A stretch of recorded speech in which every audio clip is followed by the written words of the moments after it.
modalnya untuk jadi penulis itu biar nggak mentok kayak tadi gitu kan, apa ya istilahnya, apa sih, block writer ya istilahnya gitu kan. Kadang-kadang mentok gitu kan, udah nulis satu judul misalkan mau bikin novel gitu, satu judul, tapi aduh gimana nih kelanjutannya.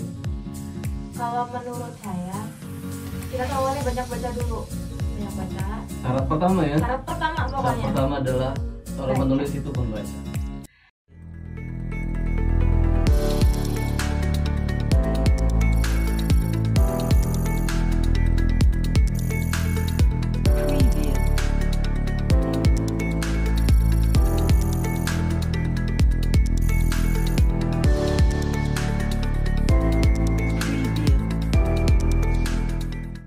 Disponsori oleh Happy Client Mart, Faiha Cafe Coffee, Cake and Bakery, Minuman Seno, minuman sehat dan menyegarkan.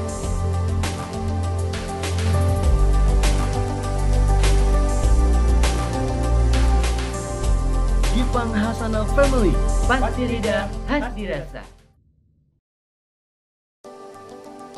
Sate Bandeng Cilegon, Ibu Maryam. Pokoknya mantul. Halo, assalamualaikum warahmatullahi wabarakatuh. Happy people, balik lagi tentunya di channel Happy Country Core. Dan seperti biasa kita bakal berbincang, bakal ngobrol terkait dengan hal-hal seru ya, seperti karya, prestasi, produk, inspirasi ataupun hal-hal lain yang mudah-mudahan ada hal baik yang bisa happy people ambil gitu kan. Dan kali ini kita sudah menghadirkan salah satu narasumber, salah satu orang yang bakal kita ajak ngobrol terkait dengan karya. Ini dia, siapa dia? Siapa ya? Silakan memperkenalkan diri buat happy people-nya nih yang mungkin baru apa ya istilahnya, baru nengok. Oke, nama saya Nurul Afriyati. Apa lagi? Oke. Mungkin yang akan kita bahas adalah tentang karyanya ya. Apa sih karyanya? Saya seorang penulis novel yang judulnya English in Love. Finishing Law. Sebenarnya Nurul Afriyati ini bukan hanya tentang ini aja ya, bukan hanya seorang penulis tapi juga pengajar juga, yang tentunya sudah banyak di mana-mana ngajarnya. Subhanallah. Tapi gini deh, sebelum kita mulai nih obrolannya, ada sedikit, kalau istilah sekarang tuh ada rapid testnya ya. Rapid test. Iya. Nih, kalau buat Nurul nih, nulis, ngajar, pilih mana? Nggak bisa milih sih. Kenapa perempuan harus milih? Ke hormon langsung ini sih. Semua itu nggak bisa milih salah satu. Enggak, misalkan harus pilih nih antara nulis sama ngajar. Semuanya. Kayaknya lebih ke nulis deh. Kenapa? Karena kalau nulis itu nggak banyak beban. Enggak banyak beban. Iya.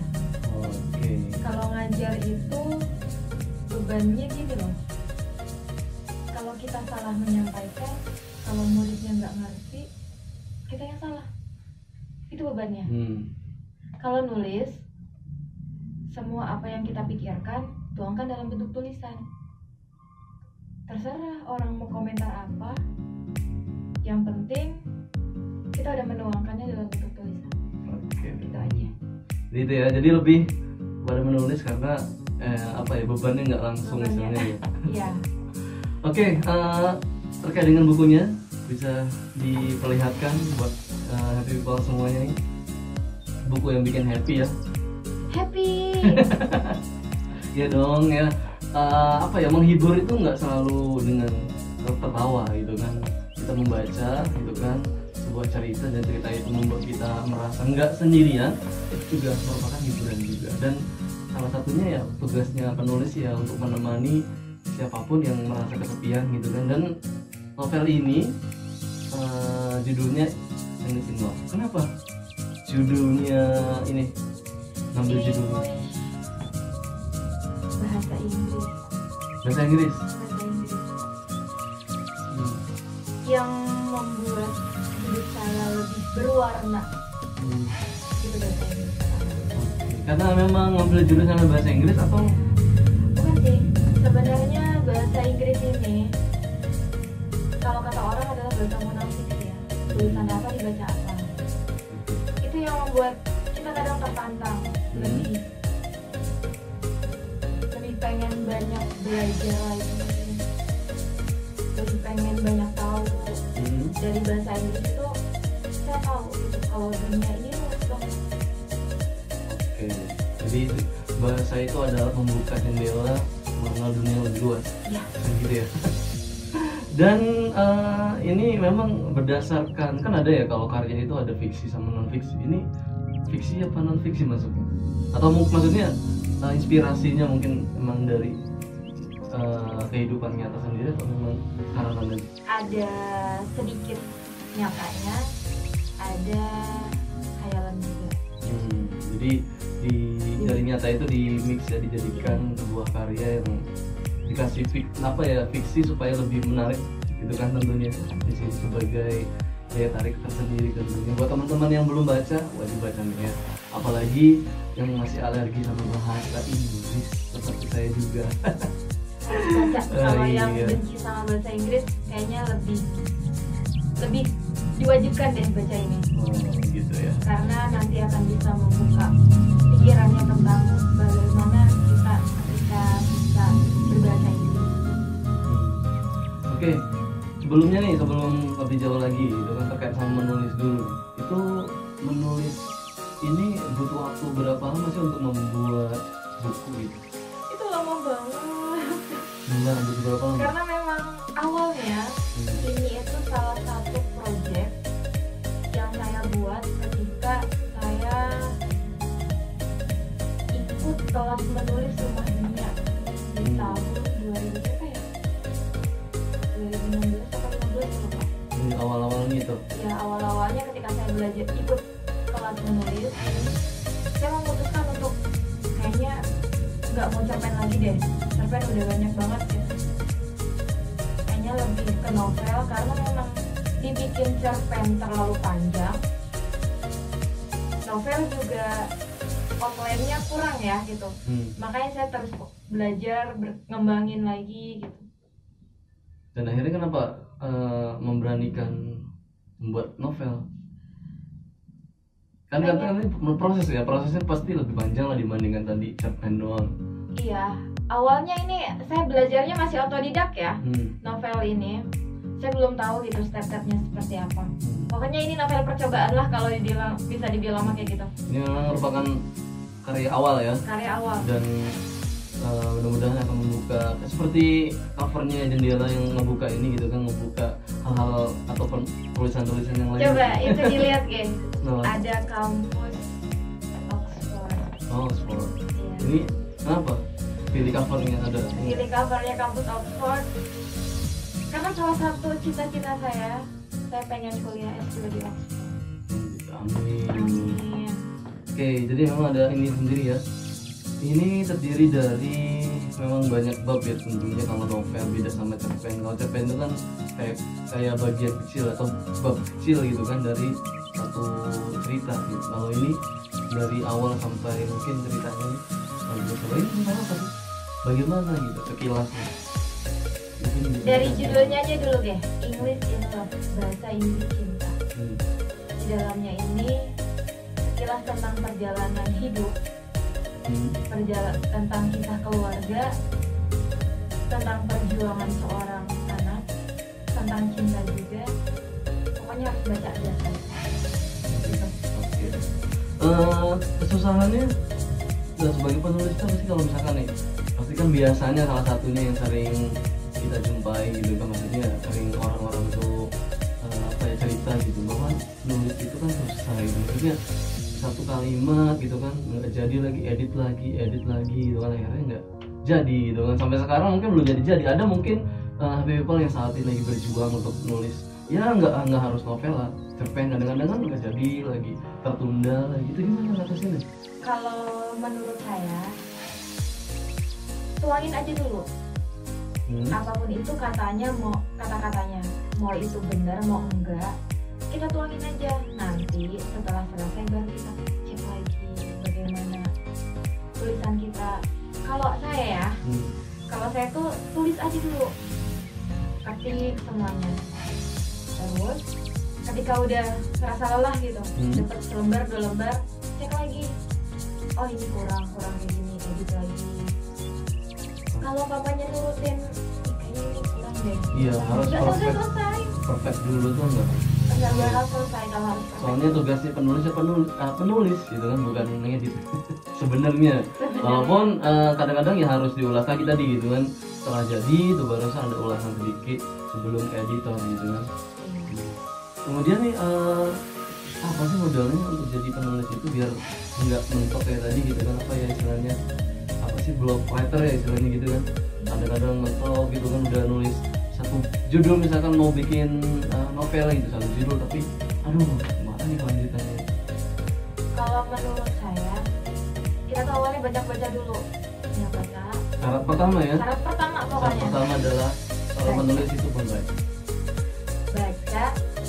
Terus ketika kita mau memutuskan membuat cerita, itu jangan hanya kita mau bikin cerita nih, ketik aja. Itu salah kalau menurut saya. Harusnya kita bikin outline dulu. Ada outline dulu ya. Ada outline dulu. Nanti alur ceritanya akan seperti apa, biar tidak ngalor ngidul gitu. Alur ceritanya biar terarah. Soalnya kalau kita nggak punya outline, itu sama aja kayak hidup nggak punya arah gitu. Oke. Sinopsisnya lah kalau ini ya, kayak semacam sinopsis atau highlightnya gitu kan, kira-kira goalnya mau kemana nih gitu kan, atau arahnya mau kemana ceritanya. Itu dulu tuh penting sebelum memulai menulis, biar ada istilahnya, biar tahu tujuan dulu gitu kan, mau kemana sih, daripada kadang-kadang ngalir aja. Ada juga orang tipe-tipe seperti itu, cuman harusnya ya Harusnya bikin outline dulu. biar lebih rapi dan tentunya nggak mana-mana tadi. Soalnya kan tipikal orang yang harus outline dulu lah. Kalau nggak ada outline-nya ngacak gitu alurnya. Oke, itu apa ya istilahnya, mungkin salah satu tantangannya gitu kan, emang modalnya harus membaca, apalagi selain emang membaca itu modalnya penulis. Baca, kita sering sharing aja sesama orang yang suka nulis, sesama orang yang suka baca novel, baca cerita. Ikut komunitas kan? Enggak juga. Tapi sekarang masih banyak berkomunikasi sama teman-teman. Jadi sharing ya, itu penting. Apapun yang kita kerjain memang perlu lah gitu kan, apalagi sama mungkin yang lebih senior, lebih dulu sama kita, biar belajar dari mereka gitu. Apalagi kira-kira sharing, membaca, sama apa? Untuk modal juga. Satu lagi deh, modal jadi penulis. Pede aja sih. Jadi aja. Ya, Pede. gitu sih. Percaya diri. Pokoknya apapun itu komentar pembaca, jangan jadikan itu beban gitu. Tapi jadikan sesuatu yang membangun kita. Wah, alur ceritanya kayak gini. Ngedown gitu. Enggak boleh kayak gitu. Harusnya saya harus lebih baik lagi dong. Oke, jadi kadang-kadang ya gitu, masalah pemula apapun itu ya, di dunia apapun itu kadang-kadang yang nggak tahan sama ocehan orang gitu kan, baru mulai nih misalkan bikin video gitu kan, baru mulai di up gitu videonya, ada yang komen jelek banget, udah itu habis kan. Langsung down gitu. Iya kan, harusnya kan itu jadi penyemangat, dibalik aja gitu mindsetnya, jangan dijadikan membuat kita loyo, tapi harus dibuktikan bahwa kita memang layak untuk berkarya. Kemudian memang mulai nulis tadi ya dari 2016 atau memang sebelumnya dari kecil sudah mulai Dari nulis? kecil. Dari SMA. Mulainya dari diary atau gimana? Awal mulanya itu saya suka bikin cerpen. Saya suka bikin cerpen. Ya pokoknya tuangin aja semua yang ada di pikiran. Diary juga suka karena memang dulu tuh zaman di pesantren belum terlalu banyak juga ya yang suka nulis kayak gitu. Jadi awal mulanya ya bikin cerpen aja. Karena suka baca novel. Setiap hari itu kan libur dulu itu. Jadi pinjam buku lah ke perpustakaan, pinjam novel. Kalau teman-teman kan sekali tengok gitu. Kadang kalau saya nggak ditengok ya di kamar asrama baca novel seharian, zuhur jamaah, habis zuhur makan baca novel lagi. Wow. Saya berpikir kayak gini, kenapa saya nggak bisa gitu bikin sebuah buku yang seperti ini. Saya suka mikir kayak gitu ketika baca novel.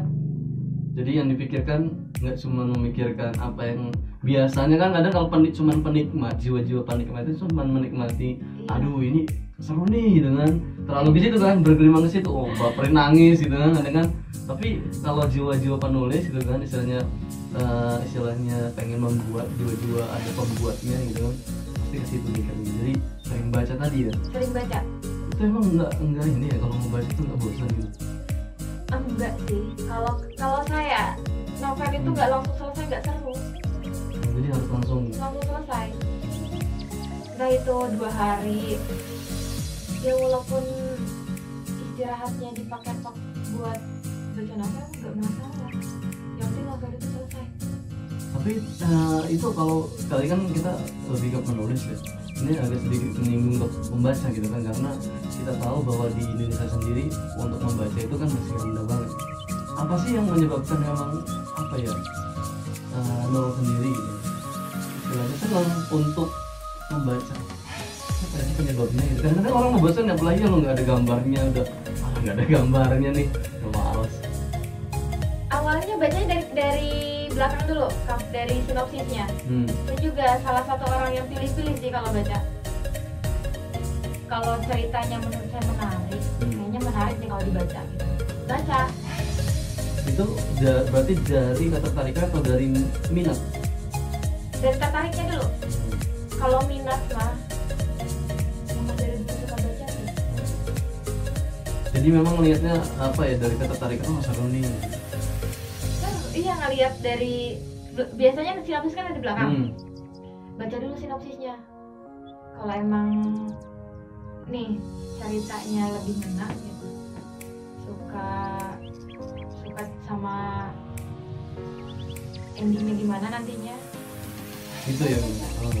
Jadi memang gini teman-teman, intinya gini, buat teman-teman yang saat ini mau berkarya apapun itu harus mau makan karya orang dulu. Ya kan, Nurul juga sebelum membuat novel ini tentunya sudah makan karya orang dulu, maksudnya sudah baca banyak novel gitu kan. Buat teman-teman yang mungkin saat ini pengen bikin lagu, ya harus dengerin lagu dulu, ataupun mau bikin video itu kan harus belajar lah dari karya orang lain. Itu kayaknya jadi syarat ini dulu lah gitu kan, sebelum kita mulai berkarya. Untuk apa sebenarnya? Untuk sebagai bahan ya, pembelajaran gitu kan, supaya kita lebih berani dalam berkarya. Nah, kemudian nulis itu sebenarnya ada bisa menghasilkan duit nggak sih sebenarnya? Bisa. Kalau secara komunitas kemarin sudah sempat ngobrol ya, secara komunitas tuh nulis katanya bisa menghasilkan duit dengan cara ya tadi. Kalau secara pribadi gitu, kalau ini kan instansinya independen lah intinya gitu kan ya, kalau ini sendiri gitu. Itu gimana tuh cara untuk istilahnya meng-up-nya, mempromosikannya? Kalau komunitas kan enak tuh, udah banyak orang gitu kan. Kalau Nurul sendiri sebagai penulis indie gitu kan misalnya. Kalau saya mah dari temen aja gitu tuh. Kadang ini tuh salah satu karya yang ditulis sama teman. Dia pernah baca dan saya baru ngetik berapa lembar itu. Jadi teman-teman saya suka sharing dulu ke teman-teman. Saya minta ke teman baca dulu gimana nih cerita ini. Oh, jadi first rider dulu ya? Iya. Kalau kata mereka kayaknya kalau dilanjutin lebih greget deh katanya. Nah dari situ saya termotivasi untuk buat lanjutin gitu. Setelah jadi bukunya mereka tertarik untuk beli. Nah dari situ mereka dari mulut ke mulut aja, alhamdulillah banyak yang minat. Dari teman SMA, teman kuliah, teman-teman ngajar juga banyak. Semuanya yang ini ya. Jadi memang awal-awal ya untuk iseng-iseng dulu lah menawarkan bacaan. Istilahnya kalau gini ya, kalau produk itu ya udah ini gratisan dulu nih, 1 gelas dulu iseng gitu ya, tawar-tawarin dulu. Kalau enak nih bikin sih gitu kan, yang ininya kayak gitu lah mungkin gitu kalau secara ini. Berarti buat teman-teman yang saat ini lagi nyari peluang, apalagi memang di masa pandemi kayak gini kan enak tuh, kayak kalau jadi penulis ya Gak usah kemana-mana kan soalnya. Enggak usah. Ngoper kan di depan laptop. Enggak, untuk memulainya itu sebenarnya gimana sih maksudnya? Untuk mulai berkaryanya gitu tuh maksudnya kita mau nulis novel atau mau nulis karya tulis itu untuk tahu ke situnya awalnya gimana menurut gitu. Nanti intinya gini loh, saya pengen nulis tapi bingung mau nulis bentuknya karya fiksi atau fiksi itu gimana untuk tipsnya gitu? Atau memang karena emang bacaannya novel harus kita ya udah novel dari bacaan aja? Enggak sih. Awalnya saya mau dari pengalaman hidup saya sendiri aja dulu gitu. Yang diceritain. Karena yang diceritain. Karena memang kita yang ngelakuin, kita yang ngalamin, tuangkan dalam sebuah tulisan. Jadi muluk-muluk deh, kisah hidup dulu, kisah hidup kita sendiri aja dulu. Jadi dari hal yang kecil yang ada yang kelihatan dulu, yang kita kuasai juga gitu ini ya, dari ngalir. Jadi buat teman-teman mungkin yang aduh bingung nih mau nulis apa, nah dari hal yang paling dekat dulu nih, yang paling dikuasai dulu gitu kan, mau bentuknya apa ya terserah enaknya gitu kan, ada yang fiksi ada non fiksi. Terus kalau sudah bikin nih buat teman-teman gitu kan, tadi mungkin yang lagi bingung mau nulis apa udah gitu, jawabannya mungkin ya udah dari terdekat aja. Kalau misalkan pertanyaannya sekarang ini sudah punya karya bingung terus gimana tuh langkah selanjutnya apa ya di upnya bagaimana, cara menerbitkan gimana gitu, ini bisa diceritain. Cari penerbit yang sesuai budget kita aja sih dulu. Cari penerbit. Karena memang untuk menerbitin buku itu ada dua jalur ya, Iya, ada yang indie, ada yang mayor ya. Mayor. Kalau mayor tuh susah, nggak lolos. Itu ininya ya. Iya. Tantangannya luar biasa. Tantangannya kalau ke mayor tuh tantangannya kita harus seleksi. Kalau yang indie itu banyak sekali sekarang penerbit indie. Ya bahkan di Cilegon, di Serang itu udah ada ya. Iya. Jadi ke situ ya, habis punya karya, nanti nyari penerbit. Iya. Itu nyari penerbit itu susah nyari judul nggak sih? Ya Allah. Enggak sih, enggak susah. Saya malah lebih apa ya, ke penerbit itu cari yang budgetnya lebih murah, terus yang meringankan kita, terus administrasinya itu jelas. Ya. Jangan hanya kita pengen terbitin buku gitu, tapi nggak ada. Ya takutnya ada kita sudah bayar misalkan ngasih budget sekian, setengahnya misalnya tiba-tiba penerbitnya hilang. Kan banyak soalnya saking banyaknya ya. Iya. Tetap harus hati-hati kan? Harus hati-hati. Saya nemu penerbit ini dari Instagram. Dan alhamdulillahnya saya pernah ke sana juga gitu, survei langsung ke temannya. Ya karena dari teman juga ketemunya, coba kesini aja nerbitinnya katanya, kalau jadi sudah ada kredibelnya ya dari teman-teman juga gitu, atau melihat sendiri bahkan. Jadi hati-hati tuh walaupun mungkin sudah tahu gitu kan, sudah menawarkan tadi tuh, wah kayaknya murah nih, jangan lihat murahnya aja, tapi harus melihat administrasinya jelas apa enggak. Oke, kemudian nanti gitu kan, pasti kalau indie kan beda, kalau mayor mungkin setelah mungkin bisa diterbitkan, udahlah intinya kan disebar di toko buku kayak gitu kan. Tapi kalau indie gimana tuh prosesnya setelah jadi nih, udah jadi buku, pasti kan untuk marketingnya itu gimana bisa? Kalau marketingnya saya sendiri suka kadang ya selain teman-teman ya yang udah tahu tuh lewat media sosial, medsos ya, dari medsos. Ke itu juga sih, saya jual novel juga di Shopee, di online ya. Online ya. Duh, enak tuh teman-teman ya, jadi tinggal duduk aja santai gitu kan. Dia datang. Tetap ya, ketemu sama penulisnya katanya. tetap kan ada royalti juga kan di sini kan. Iya. Tetap aja walaupun ini juga. Tetap ada royalti. Kalau terjual dari penerbit, itu royaltinya langsung dikirim ke kita. Jadi buat teman-teman yang bingung gitu kan, nyari-nyari gimana nih gitu kan untuk karyanya supaya bisa dipublish sama orang, itu ada jalur yang namanya jalur indie yang lebih kalau mau lebih cepat lebih mudah gitu kan. Mau jadi sekaligus ya jadi penulis, jadi pengusaha juga maksudnya, mengusahakan apa ya istilahnya, ada istilah writer-planner itu ya. Iya, writer-planner. Jadi selain penjualan buku sendiri juga bisa kan dikembangin, misalkan bikin merchandise-nya seperti itu bisa. Bisa. Kebetulan bulan depan mulai Oh, ada juga nih. ada English in Love ini ada merchandise juga. ada Berupa apa nih? t-shirt. Oh, t-shirt. Ya, Wow, boleh dong ya nanti. boleh. Berupa t-shirt, yang beli novel dapat t-shirt. Oke, jadi itu ada promo tuh ya Ada buat promo selama bulan Oktober. teman-teman yang saat ini nonton gitu kan, penasaran kayaknya Nurul ini sekaligus pengen dapat t-shirtnya gitu yang cantik atau pengen kepoin kayak gimana, langsung aja main ke media sosial Nurul Afiati ya. Nurul Afiati kan namanya? Iya. Instagramnya? Instagramnya @nurul_safian. Jadi bisa kepoin aja di situ seperti apa dapetinnya gitu, atau langsung DM aja gitu kan. Oke, kemudian tadi berbicara bahasa Inggris nih sedikit ya. Nurul mungkin kan orang bahasa Inggris nah, karena memang jurusan dari situ juga, ngajar juga bahasa Inggris. Bahasa Inggris itu untuk saat ini sepenting apa sih?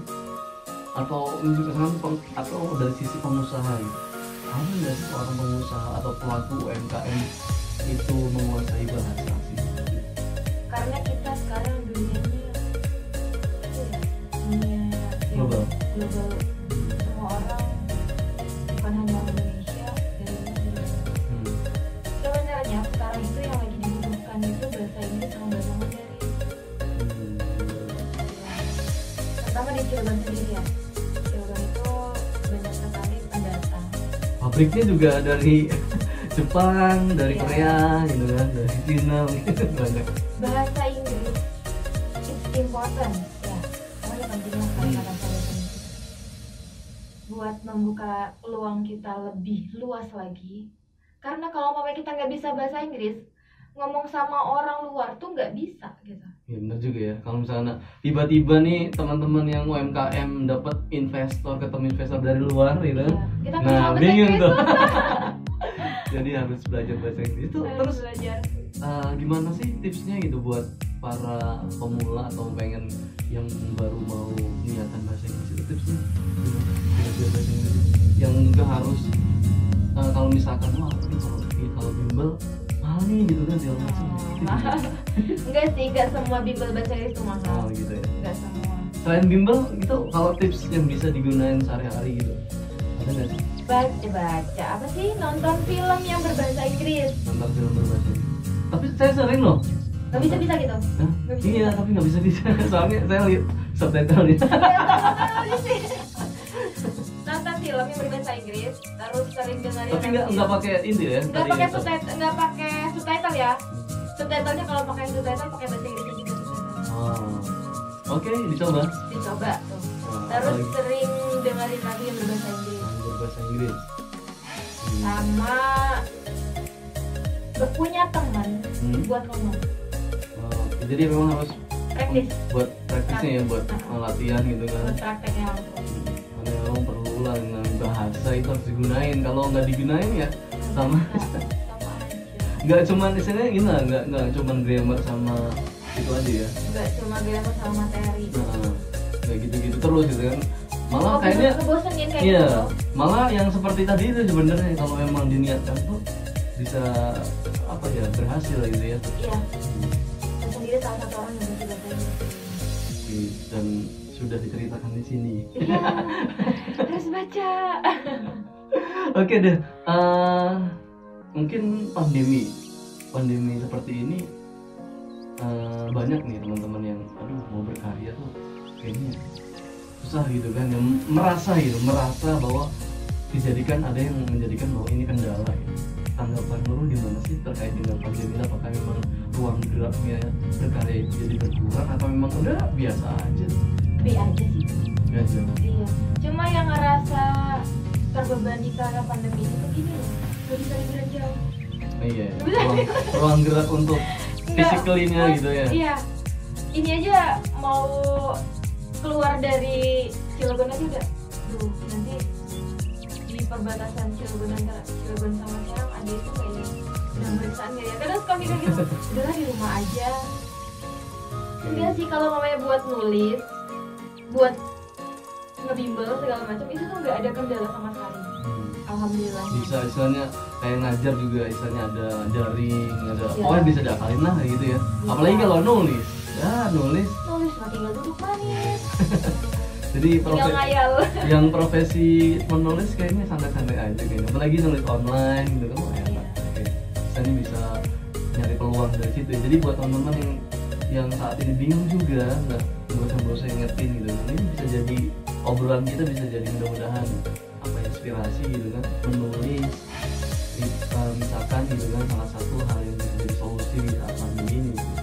Oke, terakhir nih sebelum di akhir ini mungkin ada hal yang mau disampaikan buat people yang lagi nonton saat ini buat berkarya terus berkarya ataupun terkait hal lain juga.